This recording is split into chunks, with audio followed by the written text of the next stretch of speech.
Welcome, guys, to another interview here for my behind the scenes interview series. Here's your host, Alex DrPuppet Weber. Today, I have a very special guest. Some people call him Ramona, some people call him Pantry Stealer, or I simply call him Ram. Ram Jamal, also known as Brokenshard from Team Dignitas. How are you doing, man? I'm doing good. That's Thank you for asking. And some people also call me the meme master, so that's like my true name. Yeah, is that what you're doing right now to your camera? Because it's flickering all over again. I don't, Yeah. I don't It get it it. might happen a couple of times in the video. I don't know. My camera doesn't like my PC, I guess. Yeah, yeah. I think it will be a meme after this interview anyway. So, Disco camera. Disco yeah, camera. disco camera. That's right, camera by Ram or Ramona. How did you get to this new meme Ramona? I didn't actually catch it, but I saw it in my Twitter Um, feed all over again. Long time ago, my friends were just joking around. It's like, if you had a girl's name, what would it be? And I'm like, well, obviously mine's Ramona because it fits. So. Yeah. It seems pretty fitting. Yeah, today we're gonna to talk a bit about your new career path and, of course, a bit about the challenger scene and the First Blood podcast because it seems the most relevant questions. But first of all, let's start a bit with some actual topics from the League of Legends pro scene. What are your thoughts on the LCS Finals, TSM Cloud9, and of course Fnatic against OOL and your disco camera? Well, I just let it be Yeah, I guess disco. I guess we'll probably just put a picture of me on for the Yeah, interview. give me a second. I will improvise something. You can continue talking. You can start answering the question if you want to. So I guess we'll start with UOL versus Fnatic. Um, the way that I felt like the way the playoffs of the EU came about was the only games that seemed very strategically effective were the H2K versus Fnatic games. Everything else kind of felt more like a bloodbath than anything else, where it was just like constant aggression and constant fighting, and it didn't really make much sense. Overall, if you're a spectator and you watch the EU finals, you'd really like it because it was entertaining, back and forth, lots of throws. But I mean, it's just that, like a lot of throws. Again, I think an example. It wasn't the final, but stealing the Baron with the Orianna Shockwave is not a big play. It's a big fuck up from SK rather. Yeah. But it was really exciting, for spectators. So I guess a lot of people were really happy because UOL fan favorites made it to the final. No one really expected UOL to ever go that far. No one. Honestly, no one can say that they thought UOL was going to make it to top two. Nobody. Uh, and it Nobody was did. really cool that they did, though. It was really cool that they did because Whoa. it To wasn't me. oh man. So UOL surprised everyone by making it to top two. And Fnatic actually surprised a lot of people by how well they played the offseason and got themselves a solid team. Under Yellowstar's leadership, they make it to another final and they win another final, so it was really good from them. Overall, the EU LCS finals, I guess in some ways the victor is a bit more is not unreasonable to expect. Fnatic were playing good throughout the entire season, though many people kind of expected SK to play much better and to place higher, so they end up fourth. The NA one was a little bit interesting because in the first game, Cloud9 looked really, really dominant. Where they It took was a the coffee. very, It was the coffee. it was the coffee, yeah. They took a very clean, uh, solid victory over TSM, and then it kind of all went downhill. I think that their picks and bans throughout the rest of the series, past the first game, got worse and worse as the games go on, and they ended up picking a comp which had a Lulu mid and a Sivir AD carry, which really does no damage come mid-late games. So I felt the strategical aspect of Cloud9 kind of collapsed towards the end of the series, and TSM were able to take advantage of that with better picks and better gameplay, and ended up taking it 3-1. So another victory for TSM, two in a row now over Cloud9. Their new lineup definitely very strong with the new jungler Centaurian, and everyone seems to be fitting into their role quite well. Even Dyrus was able to play some League of Legends in the last games and performed quite well on the tanks that he was put on. Well, I can only share your thoughts. Actually, what do you think about the EU region in this case? Because in particular, the EU region got some bashing from Torian and Monte Cristo. What are your thoughts on that? Because even though I think the EU region improved compared to last seasons, I still think they have a long way to go. But Fnatic and HOK are, in my opinion, on the right way there. But what do you say as a coach on this topic? Um, in a strategical aspect, and as like an analyst, it was a little bit difficult to watch because it wasn't really such a very strategic game. Some of the picks that were brought out throughout the playoffs were a little bit cringeworthy, like the Lee Sin top, which made Yeah. no sense to me.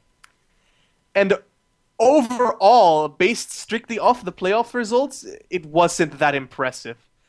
And it's gonna make a lot of people feel that EU doesn't really stand much of a chance internationally, Yeah. which, you know, could potentially be true. But I think that Fnatic, out of all the teams, is probably the best to represent us internationally because they have a really solid grasp of strategical gameplay. They have really good individual players like Huni, Huni, Yellowstar, Febevin, and Steelback and Reignover. They fulfill their duties and they fit well with the team. I think that they can give a strong showing, but I think right now TSM is the better Western team overall. And TSM as a unit have a better chance to perform better at MSI than Fnatic and EU teams.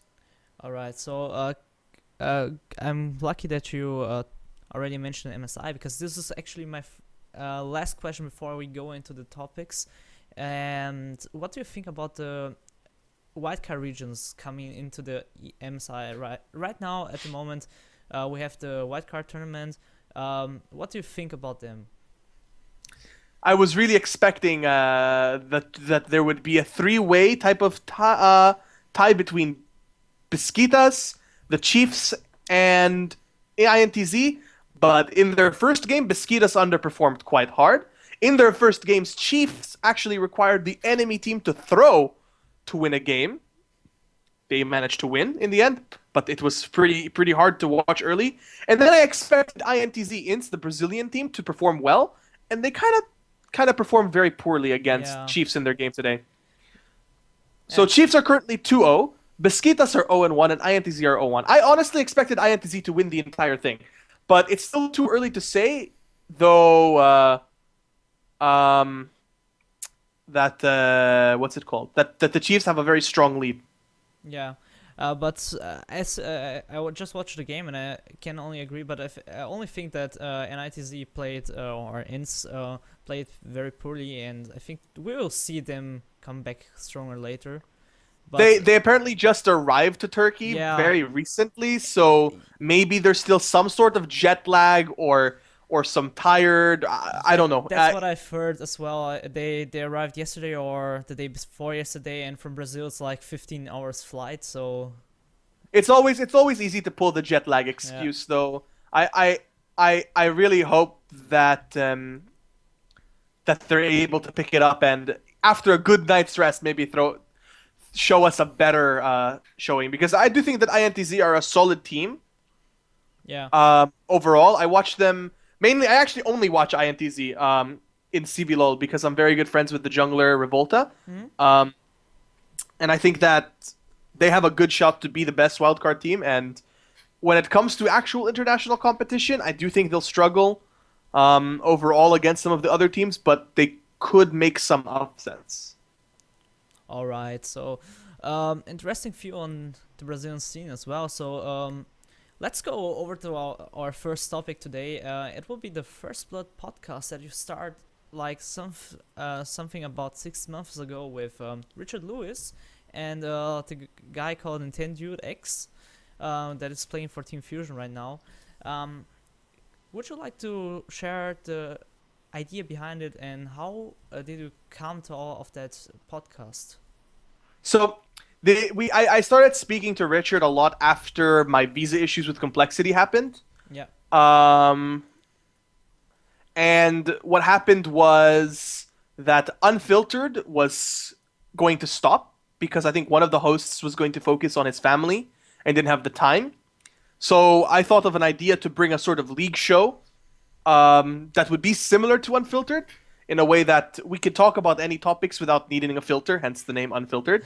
Uh, and we kind of had the idea to pull on Nintendo and myself as like regional specialists, and we kind of got to this show First Blood, and instantly it became quite popular with a lot of people. It differed a lot from Summoning Insight because instead of really talking about analysis, we talked about insider info in the scene that people don't know about, discussed upcoming controversial topics, which I think Summoning Insight didn't discuss much because that's not really what their show is for. But I felt that our show was perfect for that because there's a lot of things that can be discussed better in a talk show than in writing, and that there's a lot of like journalism involved that and behind the scenes things that the community would really be interested to hear in and what they should really know about.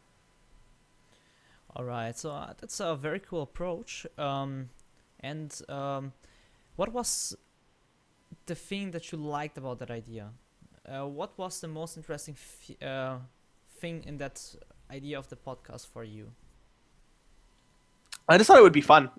Like we didn't really do it for any monetization. I didn't really care much. I care at all about like money or anything when it comes to the show. I just thought it'd be fun to really discuss these types of topics and to put it out in the open because there's a lot of things that we could talk about. We discussed a lot of things like Riot's banning, the MYM fiasco. I think we pulled on Dentist and Weldon from Copenhagen Wolves to discuss sports psychology.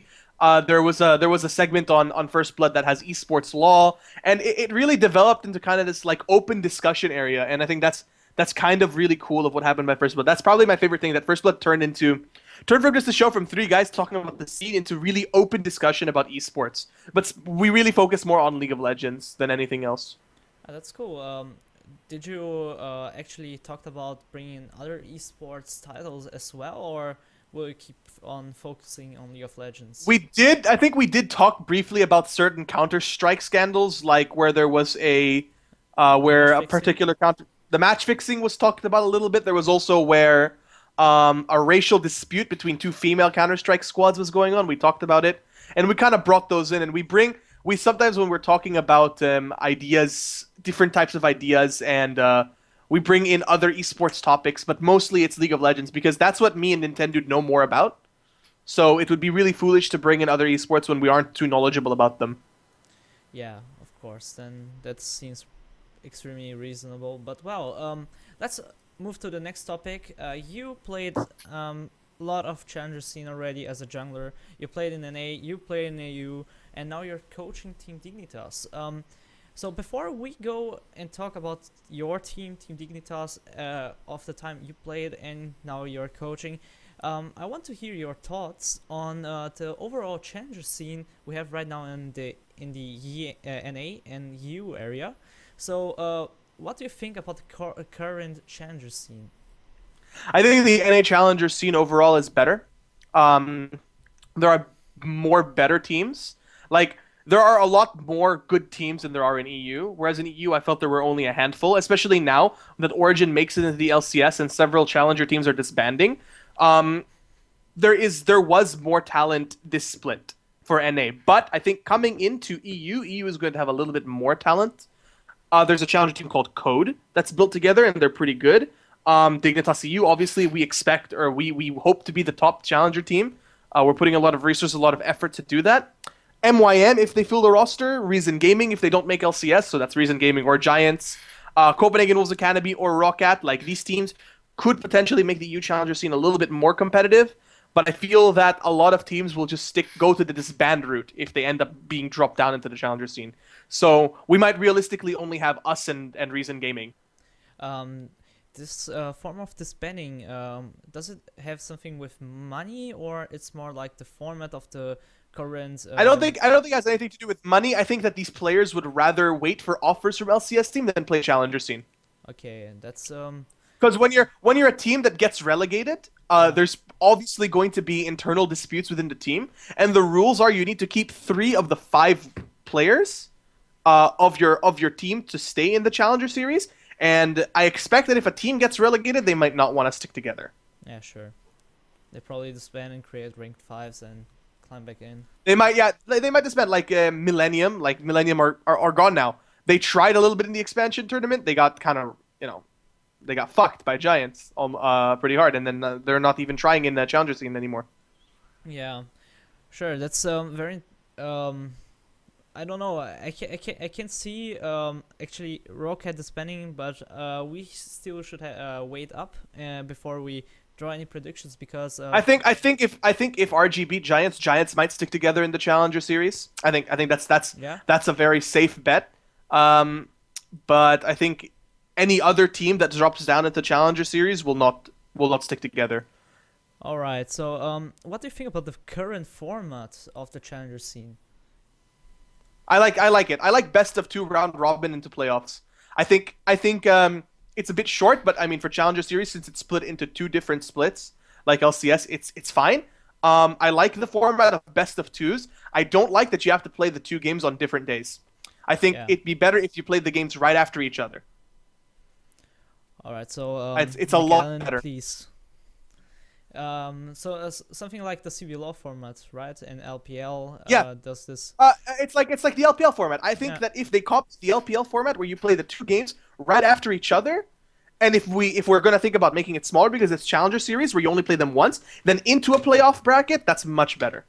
So you think this should be implemented to the LCS as well, or do you think it's more fitting to the challenger scene? Best of 1s is wrong. Best of 1s is bad, but best of 2s, considering now that you have to play 2 times per split, you play a team 2 times per split, is much better. Though I think that I don't know if they will change it, because the thing about LPL is that there are usually 8 games per day, like 4 best of 2s. Yeah. Literally, whereas in LCS there are 5 best of 1s. Like you have in one LPL split the whole LCS year and games. Yeah. So like it's like they play much more in LPL, and I think there are more teams in LPL. Yeah, I think 12, right? I could be wrong. Yeah. I'm gonna look that up. I think that the best of 2 format could work for LCS, but the best of 1 format is I think really poor. The only thing I like about the best of 1 format is that there is some way to gauge the improvement of a team. Say MYM plays Roccat in the beginning of the split and Roccat trashes them, and then week 9 MYM play Roccat again and you can look at the improvement of MYM versus the improvement of Roccat, and you can sort of see how they fare again. But best of 1s show almost nothing. Yeah. Like you can't learn anything from a best of 1. It's so much better to do best of 3s or at the least best of 2s one after the other. Because that's kind of the way that Riot is doing it, where you play a team twice per split. So it would make more sense to just do best of 2s instead of 2 separate games on 2 separate weeks. Yeah. Yeah, I think so too. I think the CBLOL and LPL are proving that the best of 2 format is definitely a very good format for it. So let me. It's not as lengthy as the best of 3/best of 5. Yeah. But you learn so much more about a team that can adapt from one game to another immediately on those, and it will 9 out of 10 show you what the better team is like. And to be honest, it feels more like a sport. When you have like this standings, like, well, you won 2 times, you got your 3 points. If you tied up, you got your 1 point, and then if you lost, literally you just got 0 points. Like it feels like football or basketball to me, right? So I think this is a very improved format that we should think about getting to LCS, in my opinion. But well, just confirming it, 12 teams in LPL. All right, so any predictions for the upcoming relegation matches?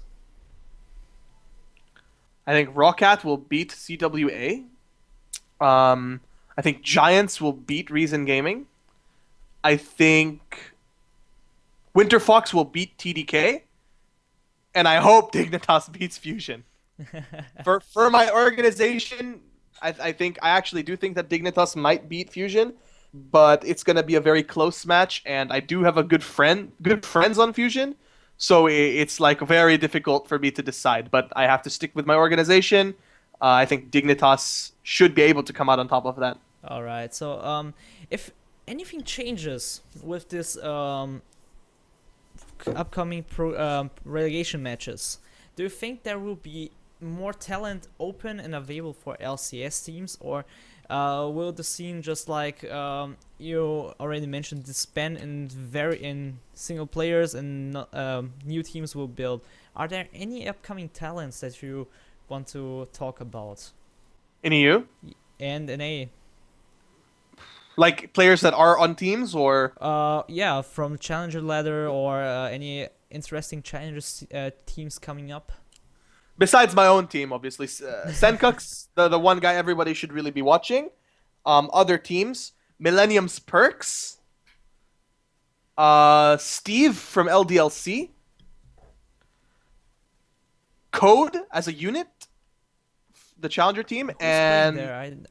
I didn't see them. Kekt, Fnatic's old top laner, Fnatic Academy's old top laner, Kekt, Taiki, Luxi, Sefe, and I forgot the last one. Individually, the only really solid one on that team is Kekt, as like an individual player, but they play well as a unit. All right.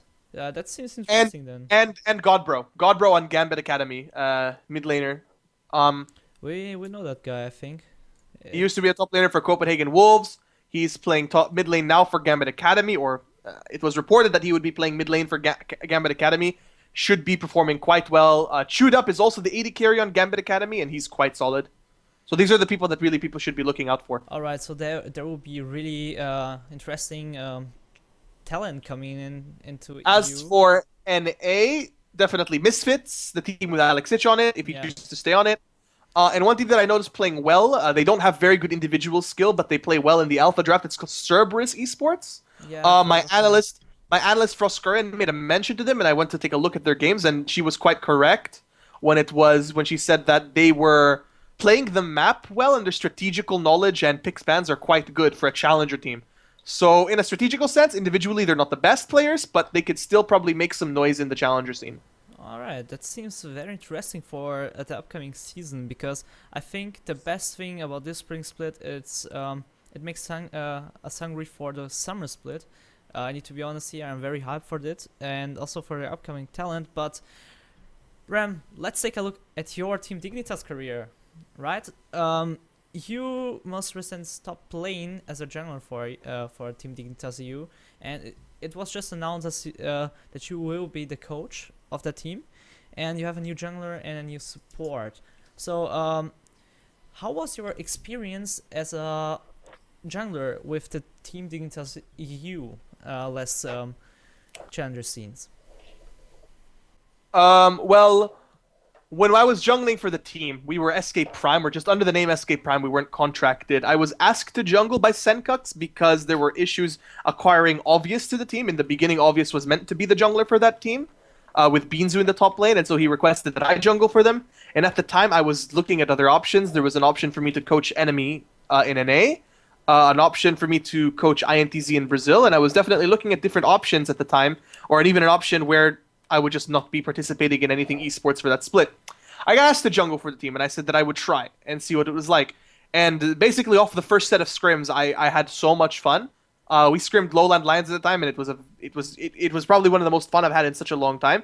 And I really did miss competing, and I felt that I really could do something with the team, so I decided to play. And jungling for the team, it was a good experience of getting picked up by Dignitas and playing the Challenger Series. I felt that we didn't really accomplish as highly as I felt that we should have. There were synergy issues. We had to replace some people on the team. We replaced Crazy Caps with Kobe and Zaited with Voidal in hopes of making some changes. And the changes did sort of bring a little bit more stability, but the synergy issues were awful. There were some attitude and communication issues, and it felt like we were dealing with so many different problems throughout the split that we weren't really able to perform as well. And it definitely showed in our games that we basically didn't perform as well. All right, so And then we managed to pick it up and put it together right before the playoffs, and we managed to 2-0 RG and secure a spot in the playoffs, and then the age thing, and I'm like, well, damn, we finally managed to fix so much of our problems, and then fuck. you are too young. Yeah. So coming into the next split, I was given a task because I was the team captain, and basically the guy making most of like the decisions with the lineup, Odie basically told me that he wanted me to make a team that was strong enough to make it to LCS, because that's obviously the goal. So I spent a lot of time doing my research on other players and thinking about the best choices, and I saw that Obvious wasn't picked up by any team. He was still under contract from G2. So Voidal actually was having some health issues towards the end of it. And we decided as a team it would be best to part ways. We managed to secure Nisbeth, who is a good friend of all players of the team and a solid support and someone that Kobe wishes to play with, and they play well together. And Obvious, a really, really well-known challenger jungler, and then that I would move to head coach. Our head coach was Froskurin, and the only reason she became head coach was because she was a co-coach / analyst for our old coach RNG, but we parted ways with RNG right before Reason Gaming, or the Games versus Reason Gaming. So Froskurin kind of became like the de facto head coach temporarily. And after discussing with her, she thought that it was better to find a head coach that she could work with as a co-coach analyst. So thinking about all the different factors, the one thing that came to my head is, why should I compete versus Obvious, who's a solid jungler, when I can go to head coach and coach him and have him play for my team? Everyone in the team thought it was a good idea. I thought that legitimately it would be the best allocation of resources to give us the best chance to make LCS. And that was basically the ultimate goal. The goal right now for Team Dignitas EU is to make it into the LCS. Alright, so you already took away the next question, your decision to move, or do you want to save more for your personal decision? Was it only that you thought it was the best for the team, or was there some personal part of you always wanting to coach? I think you coached already for H2K with Prolly. I've coached 2 teams before, and I had received offers to coach other teams before I decided to play.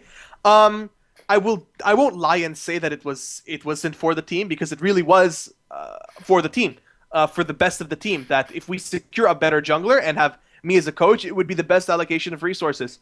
I do believe that I can be a good coach, and if I didn't actually want to do it, I wouldn't do it. If I didn't actually enjoy it, I wouldn't have offered it in the first place. If I didn't think that I was capable, then I wouldn't do it, because the whole point is to get a lineup to the LCS. That was the task at hand. So, yeah, I guess you could say, yeah, I really did want to to coach, because I listened to the idea and I thought about it and I'm like, this makes so much sense, and I can't believe I didn't think of it before. It sounds actually pretty cool. I was interviewing for another behind the scenes a while ago, Well and Green, you know that guy, and we talked a bit about coaching in esports and sports psychology, and he mentioned something about philosophy, coaching philosophy, and I would like to ask you, what's your goal as a coach, and what is your coaching philosophy then? My goal as a coach is to have them play at the best of their ability. Make it so that they have to worry about nothing except for playing the game at the highest level they can. I want them to feel that they can count on me with whatever they need. If they need to ask a question, be it some kind of personal question or anything about the game, that they can trust my judgment and come to me for advice in anything possible. So I do think that a coach should have some authority, and I do feel like I have that authority, but at the same time, he should be someone that the players look up to and want to interact with on a daily basis. I feel that way with the team, and I've definitely, it was a huge factor in deciding which new jungler we would get. I've known Obvious for quite a long time, back when he was a top laner in early season 2, and I know what he's like, and I know what kind of personality, and I felt that he would fit well with the team. Right now, personality-wise, everyone on the team likes what's been done with the lineup. Everyone is happy with the changes and really excited moving forward. So my philosophy is, if I keep people happy and motivated, they'll perform to the best of their ability. Yeah, that seems like a very good approach. Something that Crumbs approved on the interview I did with him as well. So yeah. I'm very stoked to see you actually coach Team Dignitas, but looking a bit back, I think I mentioned it again already, that you coached for a short time with Prolly H2K, right? Did that experience or your other coaching experience that you already mentioned influenced this decision actually?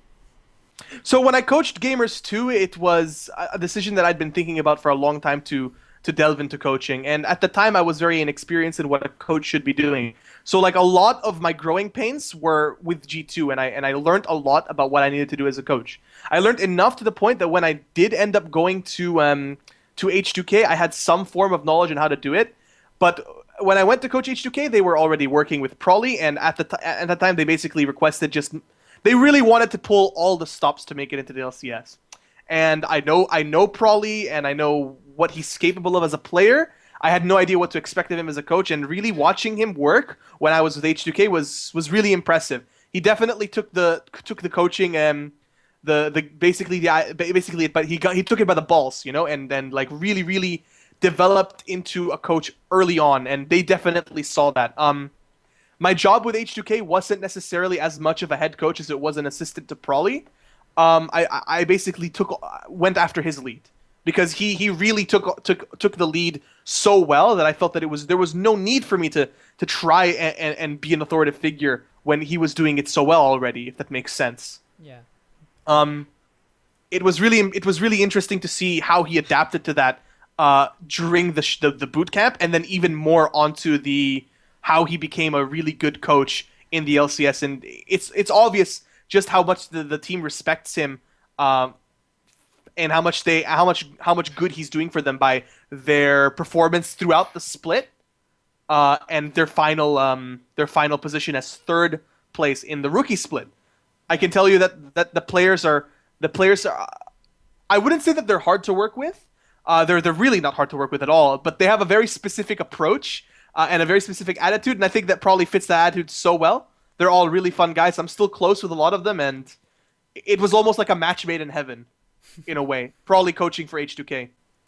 Yeah, so I mean, results speaks for themselves, and I'm excited to see how much better they can get, because there's still a lot to improve and work on, and I think the ULCS can only get better if we think it that way. Yeah, just to like, Prolly's mindset has always been, if there's room for improvement, he's really happy, because he always wants to improve, and he's got that mindset that he really wants to improve, to the point that some people even called him toxic over it, because of his motivation to improve, and the fact that he just wanted to win above almost anything else.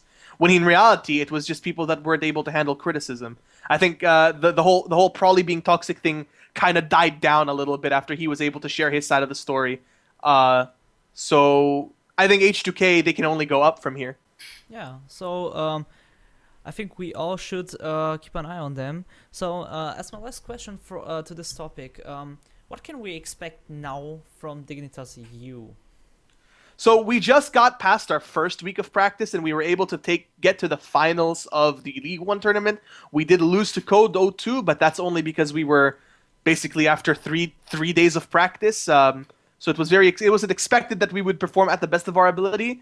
I feel that the level of improvement over the week, over our weaknesses, has been exponentially better than it was last week.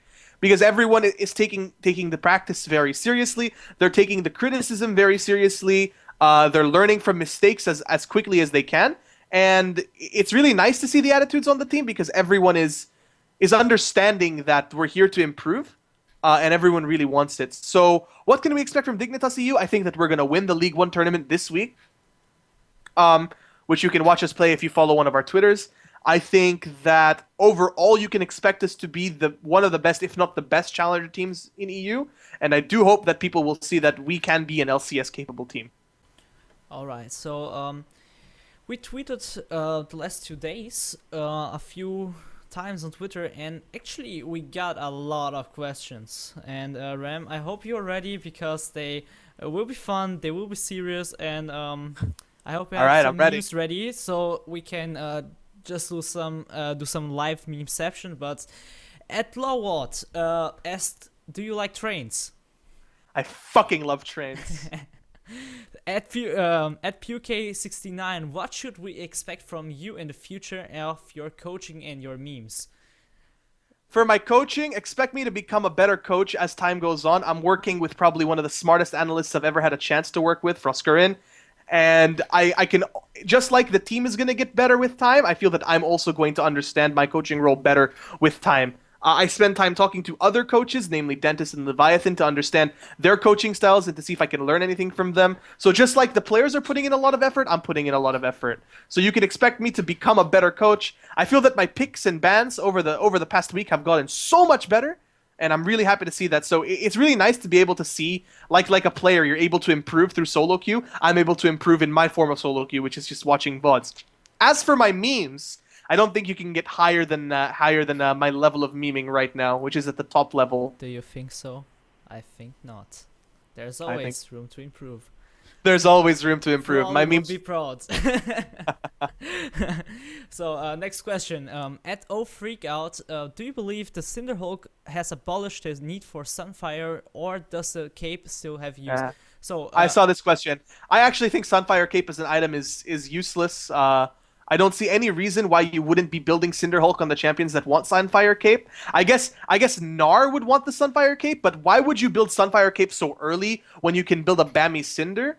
It's good for the item. It's 1,000 gold and it gives you, I think, 60 health less than a Giant's Belt and the Sunfire proc. So having it for the early lane phase is good. I don't think Sunfire Cape is as an item as good as it used to be, and it's only really useful on specific champions like maybe Shen, because Shen is seeing some play, and maybe Gnar, but I think there are better items for Gnar. Which actually is very interesting because top laner Young just played on Sunfire Cape Gnar in the game. I don't think Sunfire Cape on Gnar is as good as just building a Bammy Cinder. You get the effect that you need without sinking too much gold into it. There are better armor. Let's move on to the next question. At Toastbuster, you played in NA and EU, and you are coaching right now in EU. Why do you think EU is so far behind in other regions of this season? Why do I think EU is so far behind? I actually am not able to answer that question. I think that EU as a term of as infrastructure has been developing a lot better. The Western infrastructure has, as a whole, needed improvement as compared to the Asian ones. So seeing it get better and better is nice. I can't really comment on the overall highest level of EU since I've only very briefly played in the LCS in EU, which was with Copenhagen Wolves. But if we're talking about strict differences between the EU Challenger scene and NA Challenger scene, I feel that EU Challenger scene has better individual players. But when it comes to infrastructure and support from organizations, I think that the NA Challenger series is better. There are more orgs, more tournaments, more ways to get known. I don't think get known is the right word. There are more tournaments. First off, that's one thing. There are more tournaments besides the EU Challenger scene for the teams to really showcase their ability online. There are more organizations willing to put in money, more organizations willing to salary the players so that the players don't necessarily have to go and get jobs. I know for a fact that EU Challenger teams receive a much lower salary than NA Challenger teams, even though the EU Challenger teams might be better. When it comes to individual skill, I think EU players in general, we have better individual players. But the development of teams in the EU Challenger Series is weak compared to NA Challenger Series. Why do you think so, actually? Because of what I just said. The orgs are willing to invest more. There are more tournaments, which is also another form of organizations willing to invest more in the development of the scene. Whereas in EU, it's not so much well known. So we should. I'm really lucky to have Dignitas supporting us because they understand the benefits of investing into a team like a team that has potential, and because of their investment and their support, we're probably going to go very far with it. All right. So next question at Rondy Young, do you think you'll ever coach an NA team? Also, what's up with NYU lately? Okay, so do you think I'll ever catch up an NA team? Before joining SKP Dignitas.EU, I was sort of coaching enemy for a tryout. I do think that right now my focus is on Dig.EU, and I can't really talk about coaching an NA team because my personal investment is with Dig.EU. What's up with NYU? I was meant to go and do an interview in NYU to see if I could get an academic scholarship to go to the school, but decided to defer it and not go because I don't think studying in the States is something I'd want if I ever do study well. I do want to go to college at some point, but I don't think I'd enjoy living in New York of all places. All right. So next question is from a mate of mine, John Layden. Shout outs to you, man. Is Frost Kurin or slash RNG Law still part of the team? If so, in what capacity? So RNG LOL is no longer part of Dignitas in general, or even Dignitas.EU, but Frostkurin is. And Frostkurin is my co-coach and analyst. We work together. She assists me in scouting for teams and in general, and on a day-to-day basis, she watches scrims with me, and we bounce ideas off each other. But when it comes to straight facilitation to the team, as in speaking and interacting with the team, that's mostly my job, though she also assists in that as well. We both have an almost equal role, but when it comes to like making the big decisions on the team, that is my job. All right. From Alex Tibers, how hard is it to be critical of your mistakes in competitive play, and how do you improve them? The biggest part about taking criticism is understanding that it's not personal. Because when your teammates are giving you criticism, it's meant for the improvement of the team and nothing else. Generally, there's a right way to give criticism, but if you do give criticism the right way, then in no way should it be taken personal. The hardest part about taking criticism is when you do feel it's personal, you feel like you're being directly insulted, and being critical of your own mistakes, it's really hard to sometimes. When you have the motivation and the right attitude, it's not difficult, but even a slightly wrong attitude or slightly wrong mindset can make it very, very difficult. All right, so the last Twitter question is from George Camps, and I think it is definitely the best one of them. Is there a chance that you could become a full-time memer? Right now, I don't see any career options for memeing, but I've been looking at the options and decided that being a politician is probably the closest thing, so I don't know about that. Ram for president, guys. A politician or an esports journalist? Or esports journalist. Hashtag Ram for president, guys. Let's hype it right now. Get it trending. Yeah. So, Ram, first of all, thanks for doing this interview. And before we finish and close out the interview, I love to do this fun question stuff at the end of my interviews. So I would like to ask you a few questions, and you just answer them with the first thing that comes to your mind. The first thing that comes to my head. Okay. Favorite book? The Alchemist. Favorite game? Of all time? Yeah. Favorite game of all time. It's really difficult to say that. That's already sounds but like Ocarina of Time. I would probably say Warcraft 3. Classic. Favorite band? That's really hard. I can't decide on a favorite band. I like all types of music, being a musician myself, but if I had to pick a band that has really changed the way I look at music, it would probably be, it wouldn't be a band, it'd be Jimi Hendrix. Well, standard, I think. What's your favorite movie or TV series? Favorite movie? Oh my goodness, I can't think of a favorite movie. I actually think of a favorite movie. Pulp Fiction. Quentin Tarantino, Pulp Fiction. Favorite TV series? Game of Thrones, man. Hoda. Alright, so apparently Ram know nothing. So we have to close out this interview now because yeah, he has stuff to do, or at least as Jon Snow would say, or at least Jon Snow will hear, he knows nothing. But well, Ram, thanks very much. It was a pleasure to interview you. I hope you had fun, and yeah, do you have any shoutouts left? Obviously, shout out to Team Dignitas and their sponsors. Thank you so much for all the support that you've brought us. I would read off my shirt, but I can't really see my shirt, so I'm just gonna have to name them one by one with my insanely good memory. You can just do the model thing, right? I mean, I could show you. You know, the Dignitas jersey, really, really cool stuff. You can find it on the website, teamdignitas.net. Shout out to the sponsors of Team Dignitas and thank you for support. Corsair, Alienware, Multiplay, Intel, EMA, Twitch, Scan, WD, and TP-Link. Thanks to Odie for putting a lot of faith into the unit. Thanks to my team Froskurin for all your help, Fake for the manager and helping me with the organization. Thanks to the fans for supporting us. Thanks for the fans who love my memes. Thanks to the fan who hate my memes but retweet them anyway. And thank you very much for your time in the interview. All right.